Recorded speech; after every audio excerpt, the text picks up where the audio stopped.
जय हिंद दोस्तों, स्वागत करते हैं आपका हमारे इस नए वीडियो में। दोस्तों आज के वीडियो में हम बात करने वाले हैं मध्य प्रदेश राज्य पात्रता परीक्षा 2024 के ऑनलाइन फॉर्म फिलअप प्रोसेस के बारे में। दोस्तों इस वीडियो में हम बात करेंगे कि इस फॉर्म को कौन लोग भर सकते हैं और इसको भरने से लाभ क्या है, आपकी क्या एलिजिबिलिटी होनी चाहिए, सारी बातें इस वीडियो में बताने वाला हूँ। और दोस्तों इसका फॉर्म कैसे फिल करेंगे, आपको step by step live form fill करके दिखाएंगे ताकि आपसे फॉर्म भरने में कोई भी गलती ना हो। अब दोस्तों जैसे कि आप आ जाएंगे इस वेबसाइट पे, तो यहाँ देखेंगे एडवर्टाइजमेंट नंबर दिखेगा आपको, इस पर क्लिक करेंगे तो इसका नोटिफिकेशन आप डाउनलोड कर सकते हैं। मैं पहले से डाउनलोड करके रखा हुआ हूँ। तो यहाँ देखेंगे स्क्रॉल करके बढ़ेंगे तो नोटिफिकेशन में सबसे पहले आपको दिखाई देगा कि यहाँ पे 21 मार्च 2024 से फॉर्म फिलअप स्टार्ट हो चुकी है। और दोस्तों जो इसकी अंतिम तिथि है वो 20 अप्रैल 2024 है। ठीक है, तो यहाँ से आप देख सकते हैं। उसके बाद स्क्रॉल करके आगे बढ़ेंगे तो यहाँ देखिए परीक्षा शुल्क के बारे में दिया गया है। मध्य प्रदेश के जो मूल निवासी हैं SC ST OBC और EWS, तो इनका यहाँ पे 250 रुपये फीस निर्धारित किया गया है। वही जो 500 रुपये फीस है यहाँ पे जो जनरल कैटेगरी के हैं और दूसरे राज्य के कैंडिडेट हैं, उनका यहाँ पे 500 रुपये का फीस लगेगा। उसके बाद दोस्तों स्क्रॉल करके आगे बढ़ेंगे, यहाँ देखेंगे 3000 रुपये आपका विलम्ब शुल्क के साथ आप जमा करते हैं तो 3000 रुपये आपका विलम्ब शुल्क के साथ जमा होगा। यदि मान लीजिए आप द्वितीय चरण में फीस जमा करते हैं तो यहाँ पे 25,000 रुपये विलम्ब शुल्क दिया गया है।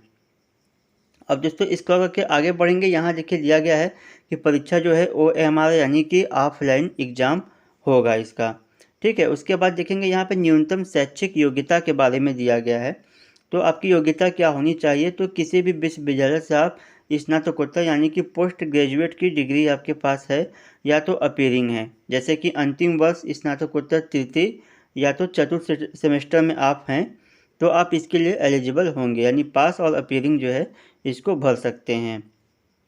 अब दोस्तों बात करते हैं कि इसको भरने से लाभ क्या है।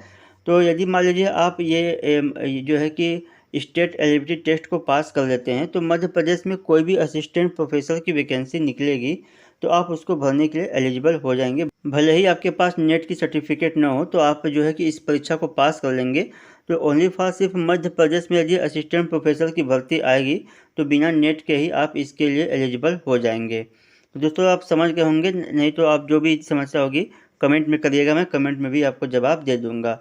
और भी जानकारी है दोस्तों आप अपने से पढ़ लीजिएगा, मैं पूरा पढ़ूंगा तो वीडियो काफ़ी लंबा जाएगा। तो चलते हैं फॉर्म फिलअप प्रोसेस पर लेके आपको। चैनल पर नए होंगे तो सब्सक्राइब कर लीजिएगा, आपके एक सब्सक्राइब से मुझे काफ़ी खुशी मिलेगी। शुरू करते हैं वीडियो को। अब दोस्तों फॉर्म फिल करने के लिए आप इसी जो है वेबसाइट पर आ जाएंगे और यहाँ देखेंगे अप्लीकेशन फॉर्म दिया है। ठीक है, यहाँ एक्शन दिया गया, एक्शन के नीचे यहाँ पे है, क्लिक कर देंगे इस पर तो आपका फॉर्म कुछ इस प्रकार से खुल जाएगा। ठीक है, क्लिक करेंगे। अब देखिए दोस्तों यहाँ पे इस प्रकार से दिखाई देगा पेज। अब यहाँ चेक बॉक्स मिलेगा, चेक बॉक्स पे टिक करेंगे और यहाँ जो विज्ञापन क्रमांक दिख रहा है नीले रंग का, सिंपल इस पर क्लिक करके इसको आप पढ़ लीजिएगा। भले ही आपको ना पढ़ना हो इसको, तो इस प्रकार से देख लीजिएगा बस, तभी ये फॉर्म को आगे बढ़ाएगा, बिना देखे आपको ये आगे नहीं बढ़ाएगा। फिर से आ जाएंगे, यहाँ चेक बॉक्स पर टिक करेंगे, स्क्रॉल करके नीचे आएंगे, आई एक्सेप्ट के ऊपर क्लिक करेंगे, ओके कर देंगे। अब देखिए दोस्तों यहाँ कुछ इस प्रकार से फॉर्म खुलेगा आपका। तो सबसे पहले यहाँ पे आपसे पूछेगा राज्य पात्रता परीक्षा हेतु संबंधित विषय, तो अपना सब्जेक्ट आप चूज़ करेंगे जिससे आप मास्टर डिग्री कर रहे हैं या कर चुके हैं। ठीक है, तो यहाँ पे अपने सब्जेक्ट को चूज़ कर लेंगे। उसके बाद देखिए यहाँ पे दिया है स्नातकोत्तर स्तर का विषय चुनें। ठीक है, तो यहाँ से क्लिक करके अपना ये जो है विषय चूज़ कर लीजिएगा, सोशल वर्क या सोशियोलॉजी, तो अपने हिसाब से आप चूज़ करिएगा। उसके बाद देखेंगे यहाँ पे दिया गया है क्या अभ्यर्थी ने आवेदन तिथि से पूर्व UGC नेट या तो मध्य प्रदेश स्टेट पात्रता परीक्षा का जो है कि प्रमाण है आपके पास, तो यस और नो में यहाँ पे जवाब दीजिएगा। होगा तो यस करिएगा, नहीं तो नो करेंगे। ठीक है, उसके बाद देखेंगे न्यूनतम शैक्षिक योग्यता का विवरण यहाँ पे दिया गया है, तो सिलेक्ट। अब यहाँ दोस्तों सिलेक्ट पे क्लिक करेंगे, क्या अभ्यर्थी ने संबंधित विषय में स्नातकोत्तर परीक्षा उत्तीर्ण की है, तो यहाँ पे आप पास होंगे तो इसे चूज़ कीजिएगा।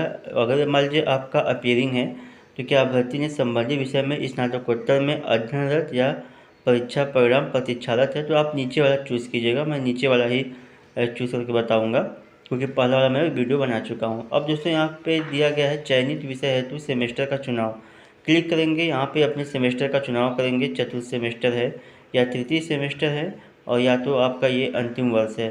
तो अपने अकॉर्डिंग यहाँ पे चूज़ करिएगा। जैसे कि यहाँ पे देखिए स्नातकोत्तर अंतिम वर्ष आपका आखिरी साल होगा तो इसको चूज़ कर लीजिएगा, नहीं तो यहाँ पे तृतीय सेमेस्टर है इसको चूज़ कर लेंगे। जो होंगे इसमें से आप उसको चूज़ कर लीजिएगा, तृतीय चतुर्थ, ठीक है।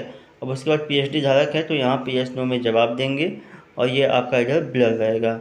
अब आगे बढ़ेंगे दोस्तों, ठीक है। उसके बाद देखेंगे व्यक्तिगत विवरण। तो यहाँ पे आपको अभ्यर्थी का नाम यानी प्रथम नाम यहाँ पे अपना लिखेंगे आप, पहला नाम, ठीक है। उसके बाद देखेंगे यहाँ अभ्यर्थी का मध्य नेम, कोई मध्य नेम होगा तो लिखिएगा।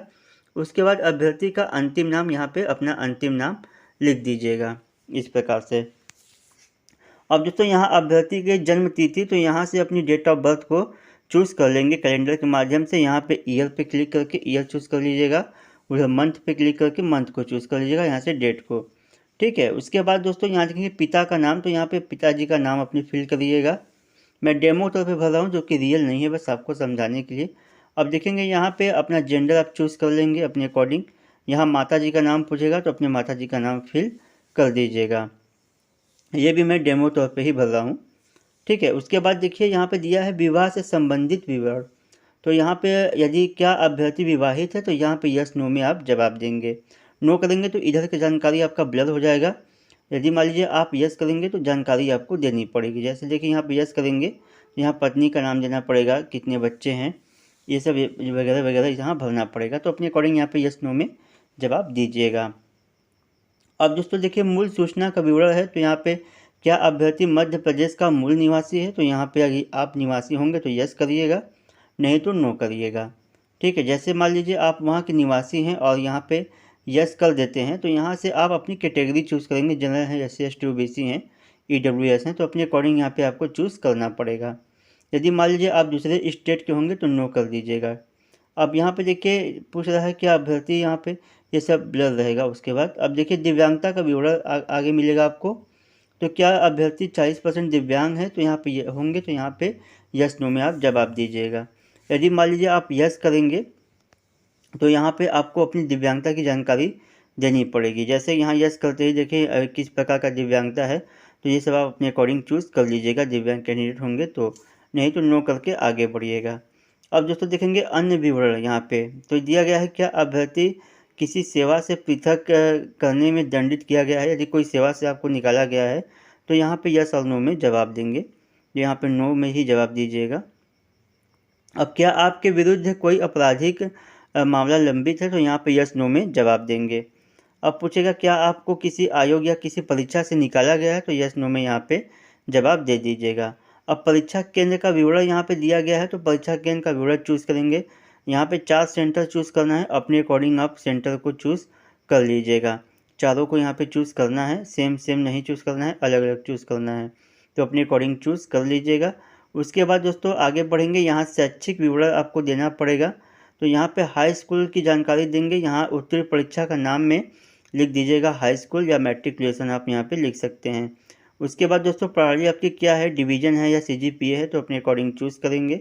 विषय यहाँ पे अपने 6 सब्जेक्ट का जो है नाम लिख दीजिएगा, हाई स्कूल में जितने भी सब्जेक्ट थे सभी को यहाँ पे लिख दीजिएगा।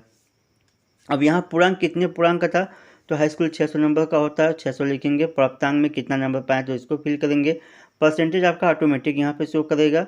डिवीजन फर्स्ट सेकंड थर्ड जो होंगे चूज़ कर लीजिएगा। बोर्ड विश्वविद्यालय का नाम में यहाँ पे अपने बोर्ड का नाम लिख दीजिएगा, जो भी आपका बोर्ड होगा, MP बोर्ड या UP बोर्ड। उसके बाद उत्तीर्ण वर्ष किस सन में आपने पास किया है उस सन को लिख देंगे और यहाँ पे रोल नंबर को लिख दीजिएगा, हाई स्कूल का रोल नंबर जो भी होगा आपका यहाँ पे लिख देंगे। अब देखिए दोस्तों आगे बढ़ेंगे, यहाँ पे इंटरमीडिएट की जानकारी देंगे। तो यहाँ पे आप इंटरमीडिएट लिख दीजिएगा या तो आप 12th भी लिख सकते हैं, ठीक है। इंटरमीडिएट यहाँ पे लिख दीजिएगा। उसके बाद प्रणाली क्या है, डिवीजन या CGPA, तो अपने अकॉर्डिंग चूज़ करिएगा।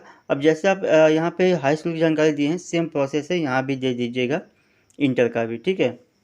अब यहाँ देखिए स्नातक है तो ग्रेजुएशन की जानकारी देंगे। यहाँ परीक्षा का नाम में BA किए हैं, BSc किए हैं, जो किए होंगे उसको यहाँ पे लिख दीजिएगा। उसके बाद यहाँ डिवीज़न अपना सेलेक्ट कर लीजिएगा। अब विषय में आपका ग्रेजुएशन में क्या क्या सब्जेक्ट था, उन तीनों सब्जेक्ट का यहाँ पे नाम लिख दीजिएगा, ठीक है। अपने सब्जेक्ट का नाम यहाँ पे लिख देंगे जो भी सब्जेक्ट था। उसके बाद दोस्तों यहाँ पूर्णांक है, तो पूर्णांक में कितने पूर्णांक का था तो पूर्णांक लिख देंगे। उसके बाद प्राप्तांक में कितना नंबर पाए हैं उसको लिखेंगे। प्रतिशत ऑटोमेटिक शो करेगा। फर्स्ट सेकेंड थर्ड इसको चूज़ कर लेंगे आप अपने अकॉर्डिंग। उसके बाद बोर्ड विश्वविद्यालय, तो अपने यहाँ पे देखेंगे यूनिवर्सिटी का नाम लिख दीजिएगा, जहाँ से आपने ग्रेजुएशन किया है उस यूनिवर्सिटी का नाम लिख दीजिएगा। अब किस सन में आपने ग्रेजुएशन किया है उस सन को यहाँ पे लिखिएगा। यहाँ पे जो रोल नंबर था आपका ग्रेजुएशन का उसको यहाँ पे लिख दीजिएगा। अब दोस्तों यहाँ पे देखिए स्नातकोत्तर की जानकारी देंगे, जैसे कि यहाँ पे आप कौन सी पढ़ाई कर रहे हैं, किस कोर्स में, जैसे एमएससी कर रहे हैं, एमकॉम कर रहे हैं या एमए कर रहे हैं, तो यहाँ पे अपने अकॉर्डिंग कोर्स का नाम लिख दीजिएगा। ठीक है, जो कर रहे होंगे यहाँ पे लिख देंगे। उसके बाद देखेंगे यहाँ पे ग्रेड सिस्टम है या CGPA है, डिवीज़न है, तो उसको यहाँ पे सिलेक्ट कर लीजिएगा अपने अकॉर्डिंग। उसके बाद दोस्तों यहाँ पे आपका ये सब ब्लर किया रहेगा, ये सब भरने की आवश्यकता नहीं है। यहाँ पे आपको लिखना होगा विश्वविद्यालय का नाम। तो यहाँ पे जहाँ से भी आप कर रहे हैं स्नातकोत्तर वर्तमान में, उस विश्वविद्यालय का यहाँ पे नाम लिख देंगे।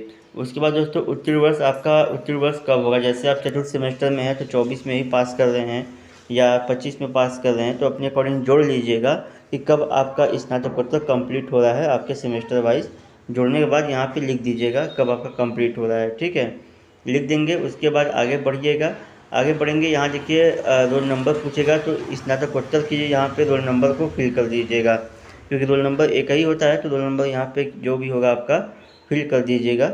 उसके बाद आगे बढ़ेंगे। वर्तमान पता पत्राचार हेतु है, तो यहाँ पे राज्य पे क्लिक करके अपनी स्टेट को सिलेक्ट कर लीजिएगा। उसके बाद यहाँ अपने ज़िले का नाम लिख दीजिएगा, जो भी आपका ज़िला होगा। अब देखेंगे यहाँ पे पता दिया गया है पूरा पता, तो यहाँ पे जितना भी आपका पता होगा, विलेज पोस्ट वगैरह जो भी होगा, पूरी पता यहाँ पे फिल करिएगा। यहाँ पे पिन कोड नंबर एंटर कर दीजिएगा अपने क्षेत्र का, जो भी पिन कोड होगा। और यहाँ पे देखेंगे लैंडमार्क, तो यहाँ पे लैंडमार्क को लिख दीजिएगा, जो भी आपका लैंडमार्क होगा।